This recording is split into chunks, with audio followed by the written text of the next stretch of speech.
24 अगस्त से 30 अगस्त तक का ये सप्ताह कुंभ राशि के लोगों के लिए कैसा होने वाला है। जय माता दी दोस्तों, आप सभी का स्वागत है हमारे YouTube चैनल अमृता एस्ट्रो में। देखिए, इस अगस्त माह के अंतिम सप्ताह की अगर मैं बात करूं तो इस सप्ताह की शुरुआत से ही सूर्य, बुध और केतु इन 3 ग्रहों की युति रहेगी। बुधादित्य योग भी बनेगा और त्रिग्रह योग भी रहेगा।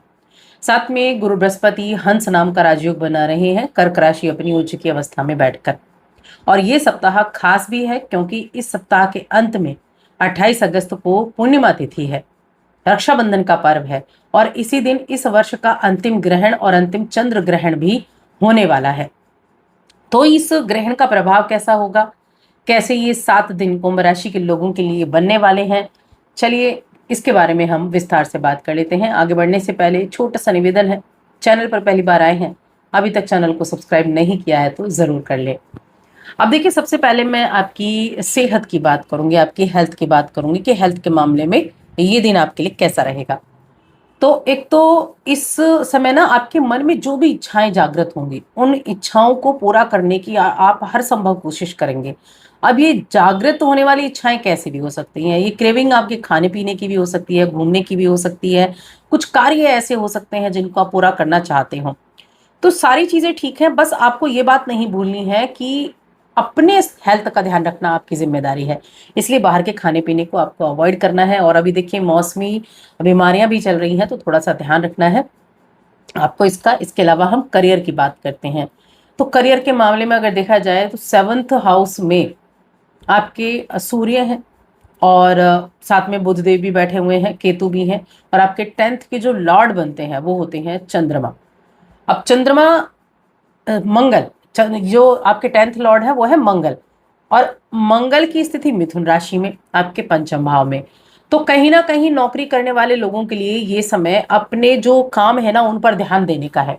आप शुरुआत में ही अपने कुछ चीजों को लेकर काम कर पाएंगे और साथ में अपने करियर में आगे बढ़ते दिखाई देंगे।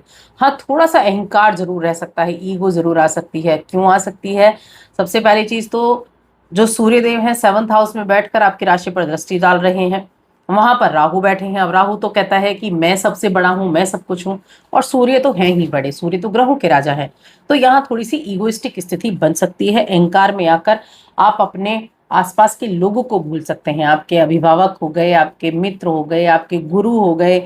तो ये नहीं करना है, उस अहम को कंट्रोल में करके रखना होगा, पेशेंस बनाकर रखना होगा।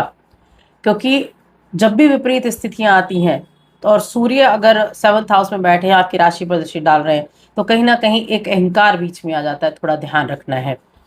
आपके मन में हालांकि सहयोग की भावना बहुत अधिक रहेगी, लोगों की मदद करने की भावना बहुत अधिक रहेगी। थोड़ा सा असमंजस की स्थिति में जरूर आप खुद को देख सकते हैं कि असमंजस की स्थिति हो जाए, लेकिन उस असमंजस की स्थिति से भी आप बाहर निकल पाएंगे।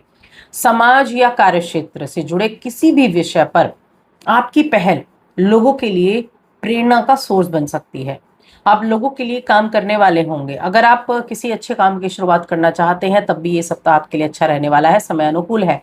आपकी जो सकारात्मक सोच है, आपकी जो नेतृत्व क्षमता है, वो आपको नई पहचान भी दिला सकती है। ऐसा नहीं है कि चीजें ऐसी रहने वाली हैं, नहीं, यह चीजें कई तरह से परिवर्तित होने वाली हैं। और देखिए, जिन योगों की हमने बात की कि आपके 6ठे घर में गुरु उच्च के बैठे हैं और आपकी राशि में चंद्र ग्रहण लगेगा 28 तारीख को। तो ये जो चंद्र ग्रहण है ना, इसकी वजह से थोड़ा सा मेंटल टेंशन जरूर हो सकती है, लेकिन आप अपने कामों पर पूरा ध्यान दे पाएंगे। आपके ऊपर काम का प्रेशर रहेगा लेकिन सावधानी पूर्वक उनका निर्वाह भी कर पाएंगे। यहाँ कुंभ राशि के जातकों के लिए 28 तक अपने किसी भी काम को नया शुरू करना चाहते हैं तो उसको आप शुरू कर सकते हैं 28 से पहले पहले, क्योंकि 28 तारीख का समय ऐसा होगा। वैसे तो देखिए, जो चंद्र ग्रहण है ना वो भारत में दिखाई नहीं देगा, और जब ग्रहण भारत में नहीं दिखेगा तो सूतक काल भी नहीं लगेगा, उसकी जो सावधानियां होती हैं वो भी नहीं होंगी। लेकिन हाँ, ग्रहण होगा तो उसका प्रभाव जरूर होगा।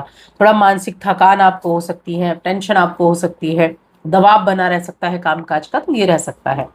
बाकी एफर्ट करने वाले आप रहेंगे, एक से ज्यादा चीजों पर ध्यान देने वाले आप रहेंगे, क्योंकि करियर भाव के स्वामी पंचम में बैठ के 11वें घर को देख रहे हैं, 12वें घर को देख रहे हैं। ये स्थिति हमें नहीं भूलनी है, ये स्थिति हमें नहीं भूलनी है। और 9th हाउस को भी देख रहे हैं, तो यहाँ यात्राओं का योग भी है, यात्राओं के द्वारा अच्छे रिजल्ट भी मिल सकते हैं। कार्यक्षेत्र में बदलाव का भी संकेत है कि कार्यक्षेत्र में बदलाव भी हो सकता है, तो उस बदलाव के लिए भी आपको तैयार रहना है। इसके अलावा अगर देखा जाए तो कुंभ राशि के जातकों के जो स्टूडेंट है, मैं उनकी बात करूंगी। इस राशि के स्टूडेंट्स कुछ ऐसा रह सकता है कि आपके किसी कार्यक्षेत्र से आप जुड़ना चाह रहे हो और आप कहीं ना कहीं अपना दिल और दिमाग एक जगह स्थित ना कर पा रहे हो, तो आप चयन नहीं कर पा रहे हैं, तो आपको किसी की हेल्प चाहिए तो वो आपको लेनी होगी बिना देरी किए हुए। अगर आप अपने घर वालों से बात करना चाहते हैं, किसी बड़े से बात करना चाहते हैं, किसी शिक्षक से बात करना चाहते हैं, यानी जो दुविधा की स्थिति है ना, उससे आपको बाहर निकलना है। बहुत कुछ करने की क्षमता तो आपके अंदर है। सूर्य आपको एफर्ट करने की जो हिम्मत है वो दे रहे हैं, मंगल भी आपको प्रेरित कर रहे हैं, आपको एनर्जी दे रहे हैं, लेकिन राहु कहीं ना कहीं आपको थोड़ा सा कहीं ना कहीं विपरीत परिस्थितियों में डाल रहा है। तो इसीलिए इस असमंजस की स्थिति से बाहर आपको निकलना है, ये ध्यान रखना है। अपना दिल और दिमाग ये सही दिशा में लगाना है, वरना आपको दिक्कत हो जाएगी किसी भी तरह का डिसीजन लेने में।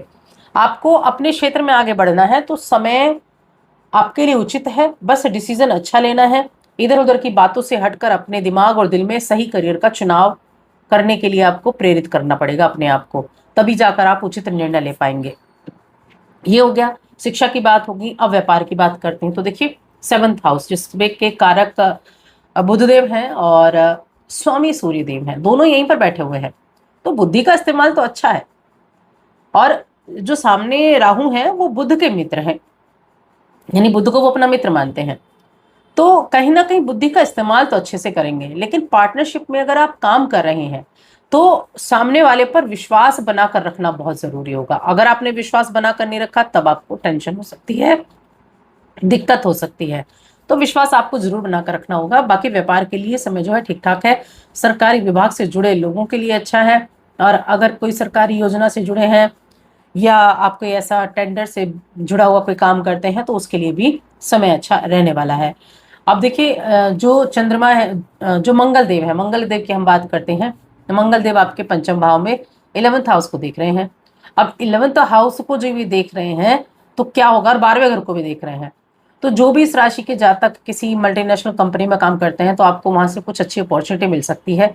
अगर आप अपॉर्चुनिटी का इंतजार कर रहे थे तो ये आपके लिए एक बहुत ही अच्छा समय रह सकता है कि उस अपॉर्चुनिटी का फायदा आप उठाएं, तो उसके लिए भी तैयार रहें। रिश्तों की बात कर लेते हैं। प्रेम के जो प्रेम भाव के स्वामी हैं बुधदेव 7th में हैं, और वहां पंचम भाव में मंगल बैठे हैं। शुक्र नीच के हैं, द्वितीय भाव पर दृष्टि डाल रहे हैं, तो खाने पीने की चीजों पर ध्यान रखना है, वाणी पर थोड़ा ध्यान रखना है। हाँ, प्रेम विवाह करना चाहते हैं तो थोड़ा सा मेहनत करनी पड़ सकती है, तब जाकर आपको उसका रिजल्ट मिल सकता है। तो थोड़ी ज्यादा मेहनत आपको करनी पड़ेगी, तभी जाकर आप उसमें कामयाबी हासिल कर सकते हैं। बाकी उपाय के लिए मैं कहूंगी, चंद्र ग्रहण का भी समय है तो शिव जी की आराधना करना, भगवान शिव की आराधना और शिवलिंग का जलाभिषेक करना आपके लिए ज्यादा उत्तम रहेगा। तो बस आज की इस वीडियो में इतना ही। वीडियो कैसी लगी कमेंट करके जरूर बताएं। जय माता दी।